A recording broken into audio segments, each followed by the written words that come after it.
Sabar tuh ada batasnya kali. So, apa batasnya sabar? Dan sampai mana kita harus sabar? Menurut gua, kita cuma harus sabar sampai mati. Ya, cuma sampai mati. Kenapa harus nggak sabar? Kenapa lebih memilih marah? Bukankah sabar yang mendatangkan pahala dan kebaikan lainnya dibandingkan marah? Dan kenapa kesabaran harus ada batasnya? Menurut gue ya, orang yang bilang bahwa kesabaran itu ada batasnya adalah karena sebenarnya keegoisan dia itu lebih besar daripada kesabarannya dia. Padahal tanpa kita sadari, sebenarnya dengan kesabaran lebih banyak mendatangkan hal-hal positif dalam kehidupan kita. Contoh, ada sebuah kisah. Ada seorang laki-laki mengendarai mobilnya dan terjadilah kecelakaan yang membuat kakinya dia menjadi tidak bisa berfungsi lagi. Dan setelah beberapa tahun, dia dijenguk oleh syekhnya. Syekhnya itu kayak gurunya. Syekhnya bilang dan menasihati dia, "Maka muridku bersabarlah dengan semua ini." Nah, tapi anehnya si murid ini malah menjawab beda. Si murid ini malah bilang, "Setelah bersabar, saya justru bersyukur." Sontak syekhnya juga kaget lah. "Kenapa bersyukur?" Terus muridnya jawab, "Ya, mungkin emang pada tahun-tahun pertama, hari-hari pertama saya menjalani ini, saya merasa sedih, saya merasa kecewa, dan sudah ngerasa putus asa dengan semuanya karena kaki saya udah nggak bisa digunain lagi, nggak bisa berjalan, nggak bisa beraktivitas seperti dulu. Tapi karena dia nggak bisa beraktivitas seperti dulu, dia meninggalkan kesibukannya, akhirnya dia menemukan atau dapat menyempatkan waktu untuk membaca Al-Quran. Dan setelah 2 tahun, saya menjadi hafal Al-Quran." Pesan dari cerita tersebut, ketika kita bersabar dan bisa menyikapi segala sesuatu masalah dengan positif, otomatis hal-hal baik akan datang pada kita dengan sendirinya dan tanpa kita sadari. Terus ada yang nanya, gimana agar tetap sabar dengan semua masalah-masalah yang ada? Tips dari gue agar tetap sabar. Pertama, selalu hadapi masalahnya, bukan orangnya. Ingat kata gue, hadapi masalahnya, bukan orangnya. Karena terkadang kita tuh suka aneh.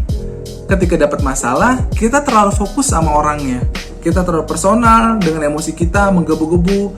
Yang kita nilai itu bukan masalahnya, tapi orangnya. Akhirnya masalah yang harusnya kita selesaikan dengan mudah malah jadi ruwet, malah jadi ribet. Jadinya kita nggak sabar dan akhirnya marah-marah. Contoh, misalnya suatu hari ada orang bawa kendaraan, terus di jalanan dia kena senggol sama orang lain. Mostly atau kebanyakan dari kita pasti kan apa yang kita lakukan adalah turun dari kendaraan, terus langsung mencaci maki orang itu kan dengan sebutan yang kasar, dengan sebutan yang nggak sopan. Kenapa harus memilih jalan itu gitu? Padahal kan harusnya kita berpikir, kenapa bisa itu terjadi gitu? Apakah karena jalannya yang licin? Kan banyak faktor. Ataukah orangnya emang lagi ngantuk? Atau ada masalah dengan kendaraannya? Nggak usah langsung marah-marah terus mencaci maki. Nah, kalau misalnya apa yang dilakukan itu emang salah, ya harusnya kita jangan berbuat salah lagi gitu. Harusnya kita harus bisa lebih sabar dan lebih bijak menyikapi itu semua. 2, banyak berpikir positif dan berprasangka baik terhadap orang, terhadap apapun, terhadap masalah yang kita temuin ataupun yang kita sedang jalani. Contoh, misalnya sekarang ini kan banyak nih tetangga-tetangga yang suka nyinyir, tetangga yang suka fitnah, tetangga yang suka gosip-gosip nggak jelas gitu. Mungkin mereka cuma butuh perhatian kita, karena selama ini kita sibuk dengan kegiatan kita, akhirnya kita tidak bermuamalah dengan tetangga dengan baik gitu.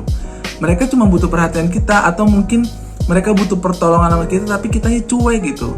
Ya kan, nggak ada yang tahu. Jadi sebaiknya berpikir positif aja. 3, selalu menyibukkan hal-hal yang positif. Atau bahasa kasarnya gue bilang, belajar bodo amat lah. Contoh misalnya, ketika tetangga bilang mobil kita jelek, mobil kita ketinggalan zaman, atau handphone kita butut, padahal kita udah kerja tapi kok handphonenya butut ya, atau motornya jelek ya, itu belajar bodo amat aja lah.